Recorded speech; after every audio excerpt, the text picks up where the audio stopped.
Our platform speaker today is our senior leader, Casey Slack.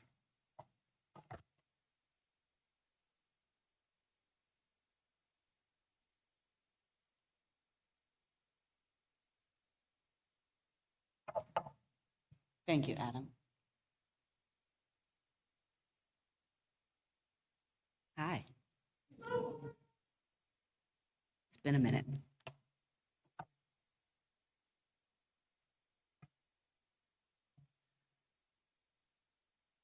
What is liberation? It's a hard question to answer in the context of our society, right? We liberate countries as an occupying force. Interesting. We are liberated from what? And for where? And why and how? Which thing is liberation? It's nice to talk about liberation as a concept. It's nice to talk about liberty as a concept. We don't often go much further than to say the word, knowing that the word is meant to be something good that we believe in. And if we don't ask too many questions, we don't have to get too out of sorts about it. Take a moment with yourself to imagine what it would mean to be liberated.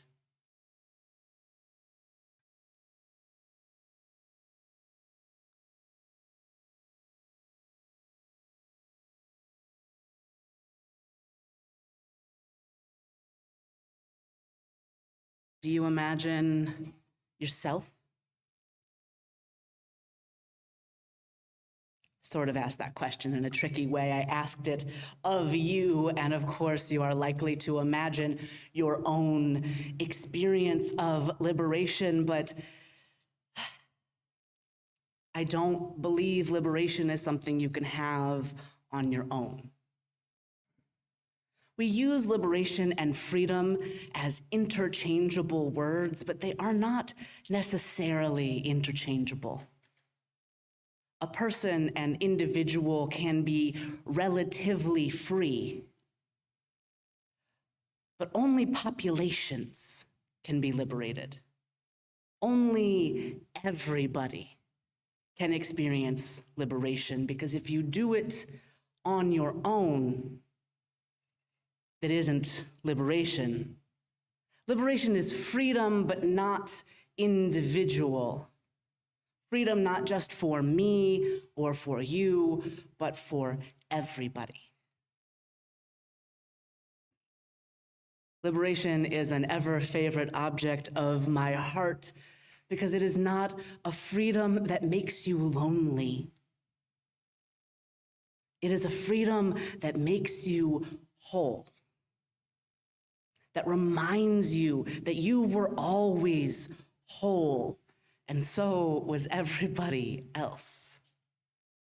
That gives you the opportunity to really make love and justice cross all borders. Liberation is freedom, but not freedom as in freedom to just do whatever you want, but being meaningfully bound up in everybody else. Knowing that the pain that happens to your neighbor happens to you, and so does the pain that happens to the stranger on the other side of the planet. And the pain that happens to the bees and the whales and the plants. Liberation requires you to understand yourself as part of something. If you are some flavors of Buddhist or Hindu, liberation might personally mean release from cycles of birth and death. If you are some sorts of Christian, liberation might mean freedom from hell, freedom from death.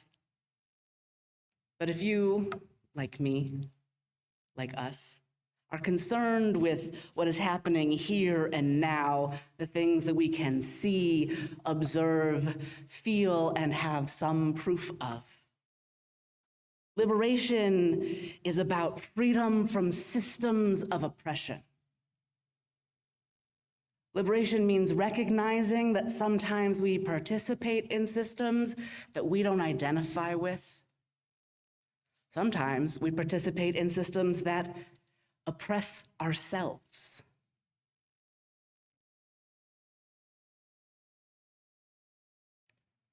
Let me take a little turn here and we'll get back to this conversation about what liberation is.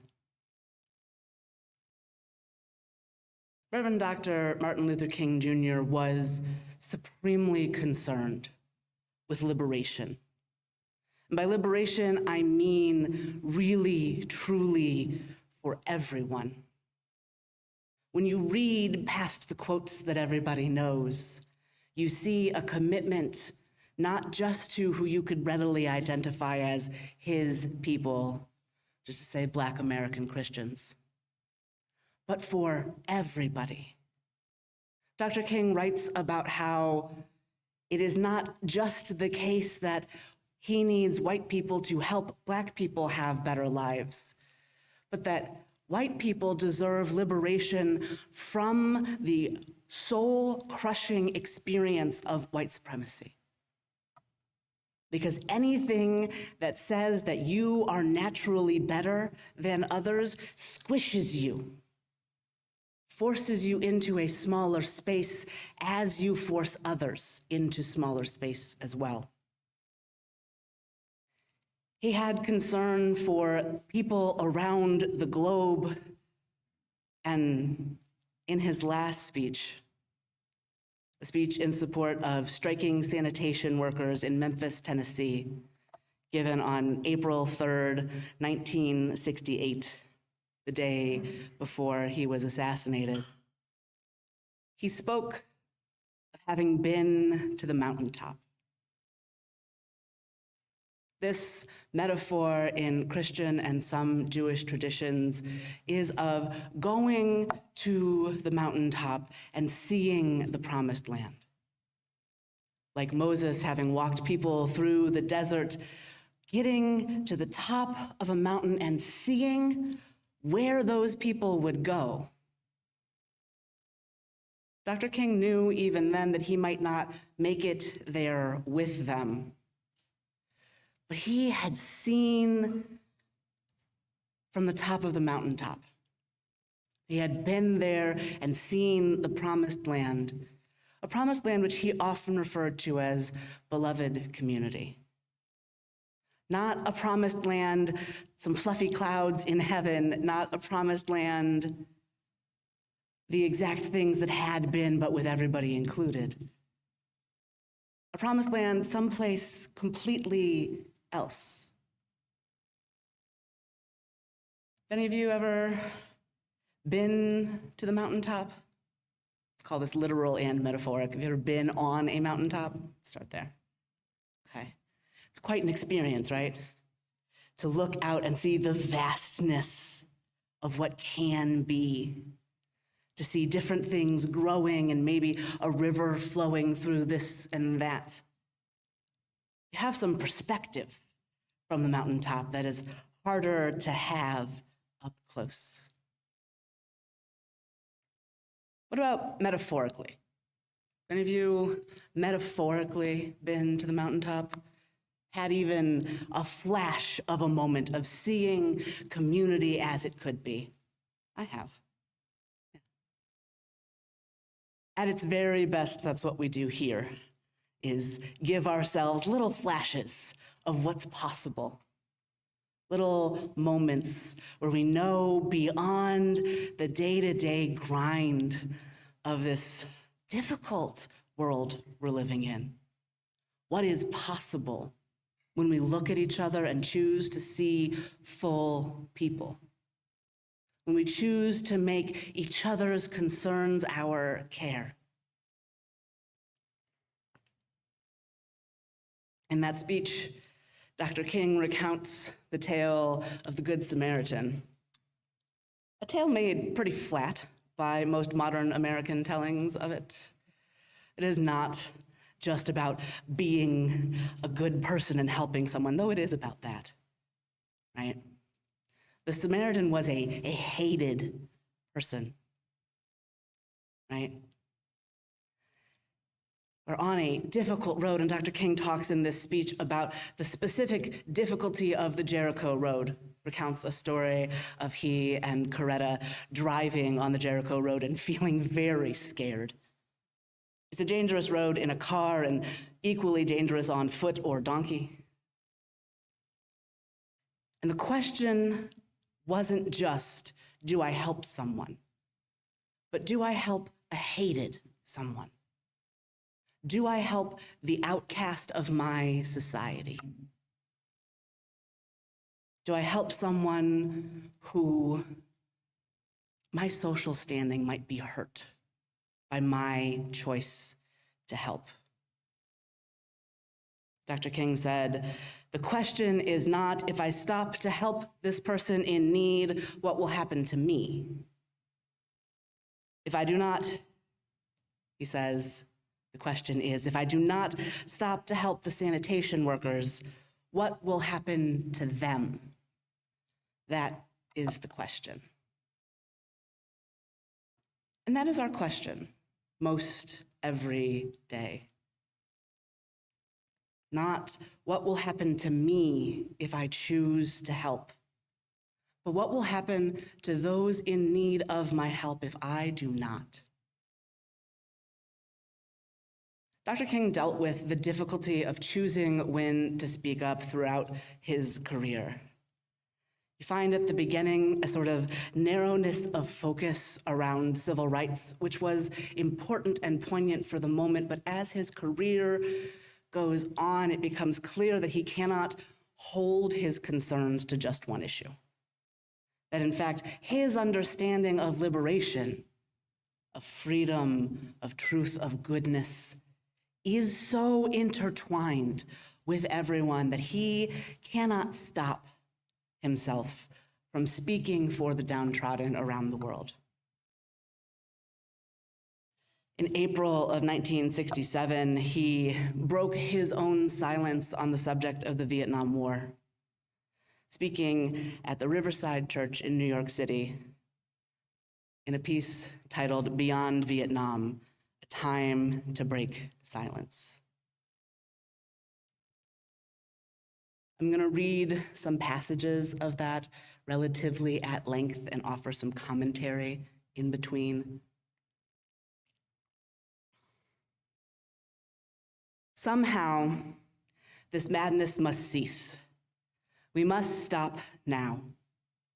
I speak as a child of God and brother to the suffering poor of Vietnam. I speak for those whose land is being laid waste, whose homes are being destroyed, whose culture is being subverted.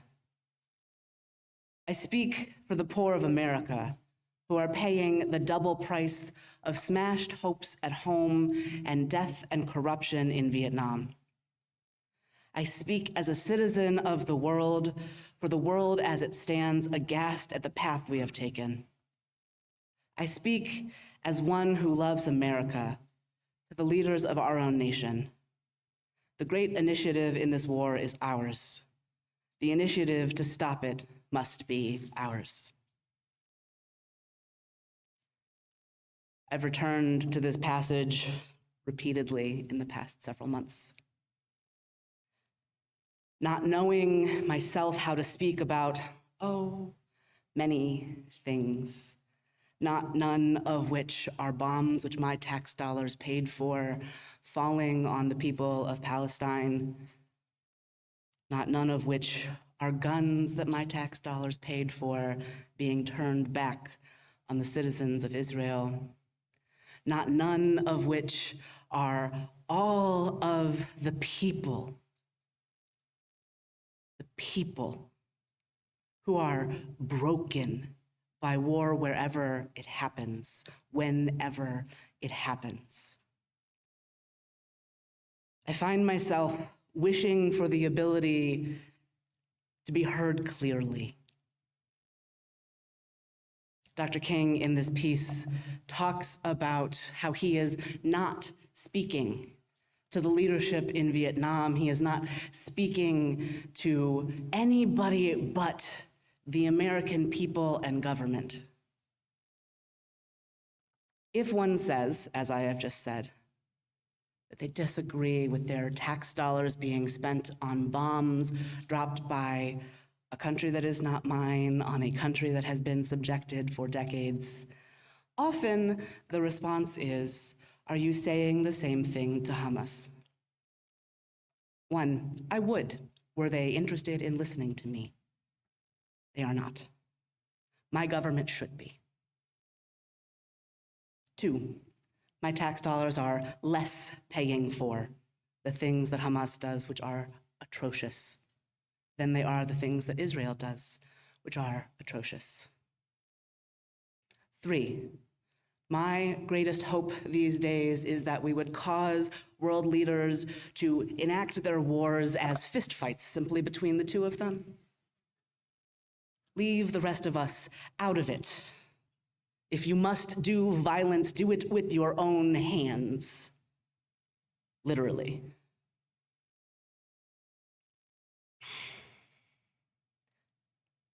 My heart is broken every day. I don't pretend to know everything that Dr. King went through in his terribly short time on this planet, but I read heartbreak in his work. I read the difficulty of living in a society so much like the one we live in. So the politics of it aside, I ask that we take a moment for the heartbreak.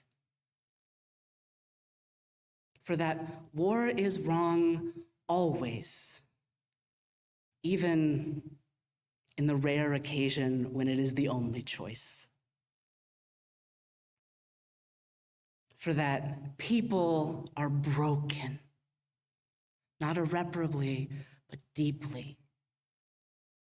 People are broken by the deaths of their loved ones, the destruction of their homes, the destruction of their culture, and also by perpetrating that violence. Honor that moral injury, the thing that happens when you have to do things that are wrong. That moral injury is a real and serious pain held by people around the world today.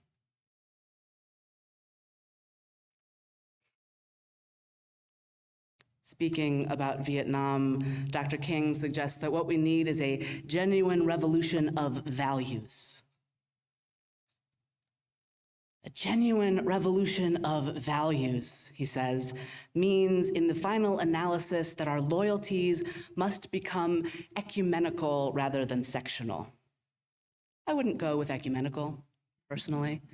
Ecumenical is a Christian term for between various denominations.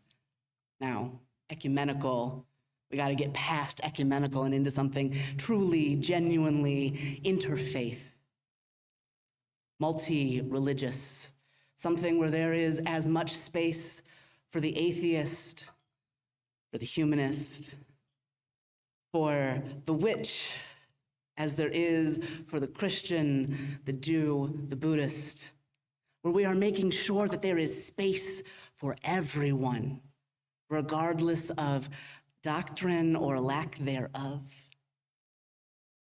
But yes, that rather than sectional. For everybody rather than for my people, though my care for my people remains great. He says, every nation must now develop an overriding loyalty to mankind as a whole in order to preserve the best in their individual societies. This call for a worldwide fellowship that lifts neighborly concern beyond one's tribe, race, class, and nation is in reality a call for an all-embracing, and unconditional love for mankind. This oft misunderstood, this oft misrepresented concept, so readily dismissed as weak and cowardly, has now become an absolute necessity for our survival. He says, "When I speak of love, I am not speaking of some sentimental and weak response. I am not speaking of that force which is just emotional bosh. I am speaking of the force which all of the great religions have seen as a supreme unifying principle of life. Love is somehow the key that unlocks the door which leads to ultimate reality."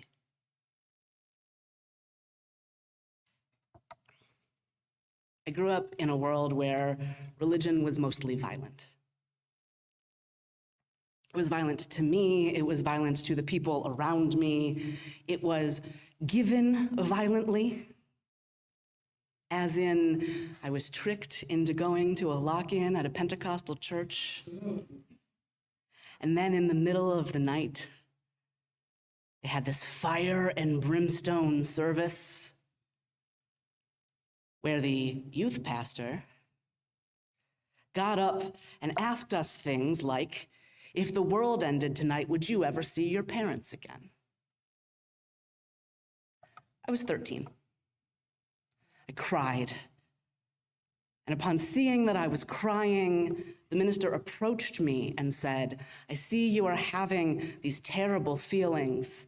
I can fix that. Would you like to be saved?"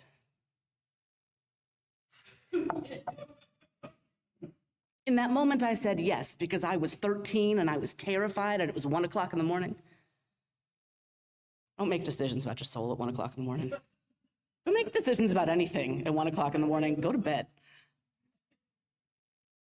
I got saved, which felt weird, and I went to talk to my friends, and one of my friends' friends said, "Oh, I can't wait until you start speaking in tongues." And I said, "Oh no, I am in too deep here." I called my father, and then he took me home. He came and he banged on the locked doors of the church, and he raised a Jehovah's Witness. A man I have fought with my entire life, loved me more than he loved his pride, loved me more than he loved his sleep, loved me more than he loved not getting into a fight. Who am I kidding? He loved getting into a fight too. He came and he got me. And that choice of love is more profoundly religious, of a thing that if I felt like it, I could call God, but more profoundly that thing that is the highest than anything that happened in that church that night. The decision to show up for people when they are in scary situations, to be a parent who your kids know they can call if they're drunk or if they're being coercively saved or anywhere in between. Get up to a lot of stuff as a teenager, I don't know. That thing is much more the love that Dr. King speaks of than the love many Christians purport to have, which says, "If I love you, I must make you like me." If I love you, and I do, as it happens, love you. If I love you, what I need for you, what I want for you, is for you to have the opportunity to be you as much as possible. for you to get to tell me and the rest of the world what you know is true in your body, what love speaks to you.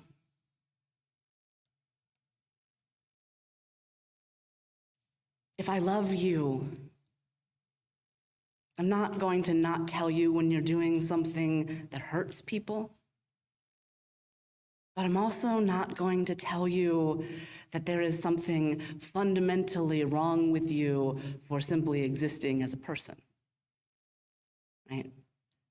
If I love you, the things that you are, those are pretty much okay. If I love you, it doesn't matter. It doesn't matter what your gender is or your age. It doesn't matter what your race is or what other religions you associate with. But what matters is how you behave. What matters is what you choose to do to the people around you. It is not your fault if you are broken. Most of us are.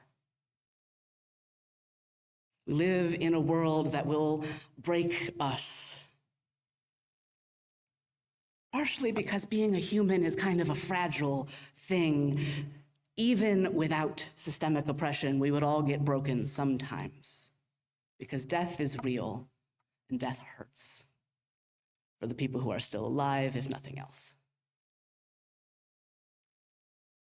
But as it stands, if you are broken, if there is something in you that hurts, that causes you to lash out sometimes or get anxious in a way that causes some trouble, or if sometimes you say something you don't quite mean because something bubbles up in you and you are in the moment, so caught in your feelings that you can't stop, it's okay. That's not the end of who you are. But if you choose to double down on that behavior when somebody says, hey, ouch, that's not okay. And if you decide that what you need is power, and you're going to get it however you want to get it, that is also not okay. If you decide that how you want to behave is to belittle other people, nope, we're not doing that here. And if you decide that because you have a certain amount of social, political, monetary power in the rest of the world, friends, I don't care. I don't care. I don't care how much power you have in the rest of the world. I barely care how much power I have in the rest of the world. I barely care how much power I have right here. I know about it. I tend to it. I try to use it well. But if you're here to be equals. You're here to stand next to each other and care for each person as a whole person. You're here to care for the person next to you in these seats as much as you are here to care for the people of Palestine. As much as you are to care for the entirely too many homeless people in our city and in the rest of our country and around the world. You are here to care for the hungry and the downtrodden, the people who cannot access fundamental rights to control over their own body. Dr. King continues, this Hindu, Muslim, Christian, Jewish, Buddhist belief about ultimate reality is beautifully summed up in the first epistle of St. John. Let us love one another, for love is God, and everyone that loveth is born of God and knoweth God. He that loveth not knoweth not God, for God is love. If we love one another, God dwelleth in us, and his love is perfected in us. Let us hope that this spirit will become the order of the day. Now, I just said God a number of times that is uncomfortable for me, and I am rather more comfortable with that word than I know many of you are. So let's wind that back and look at that passage with a little bit of translation. So, when I use the word God, which I mostly do when I am among people who believe in God, because it's easier to translate in my head than to teach them how to translate. When I use that word, I think of it as ultimate concern, or the universe sometimes, or the thing that is bigger than everything. I do not think of a deity. I do not believe and never have believed in any deities. I do not think specifically of an old white man on a cloud. And I would imagine that St. John didn't either. That concept of God is a little new. But if we rewind this, let us love one another, for love is the ultimate concern. And everyone that loves is born of the universe and knows the universe. They that do not love do not know themselves.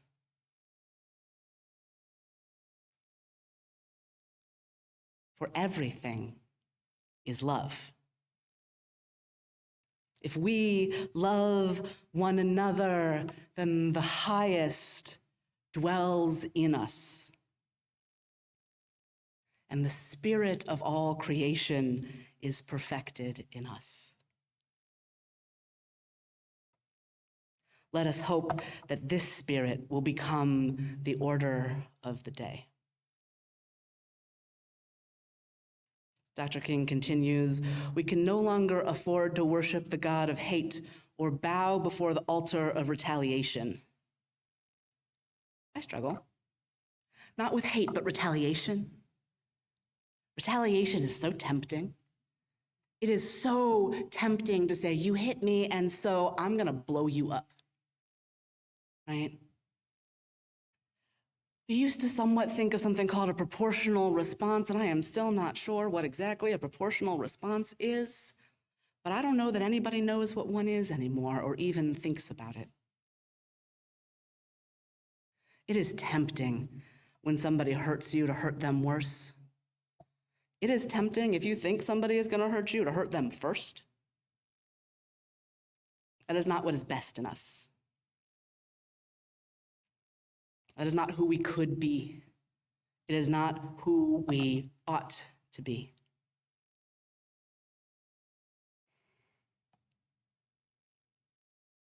I have so much more quotation. I'm going to just encourage you to read Dr. King's speeches, both the one with the sanitation workers, which is called I've Been to the Mountaintop, and the one on Vietnam.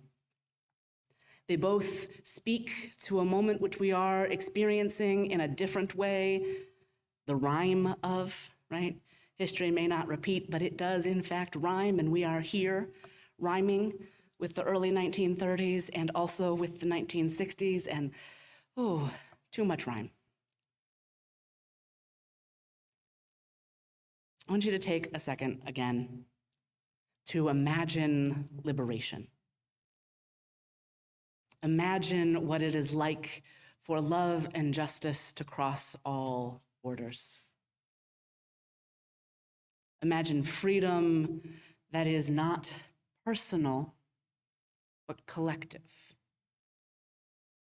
A type of all-consuming freedom that means that you get to grow and bloom into whatever flower you are, and so does the person next to you, without your garden having to be so perfectly manicured that none of you is a weed.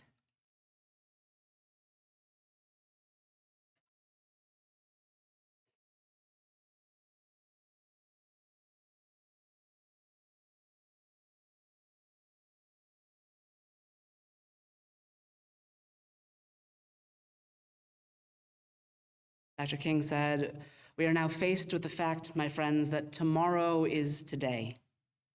We are confronted with the fierce urgency of now.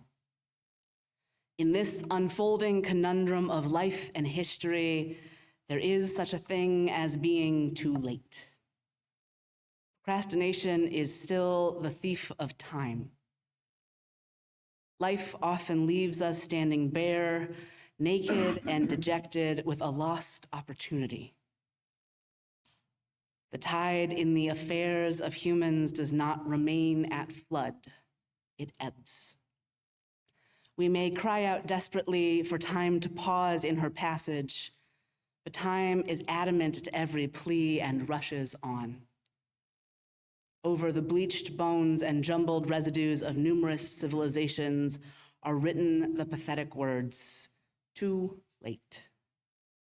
There is an invisible book of life that faithfully records our vigilance or our neglect.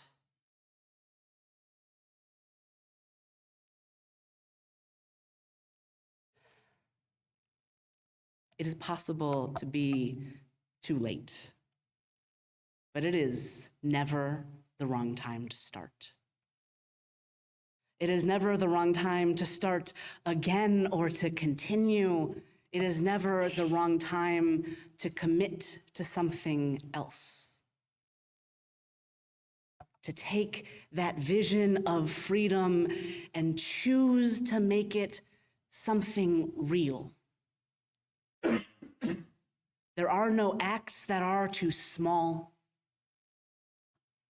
There is no kindness that is insignificant.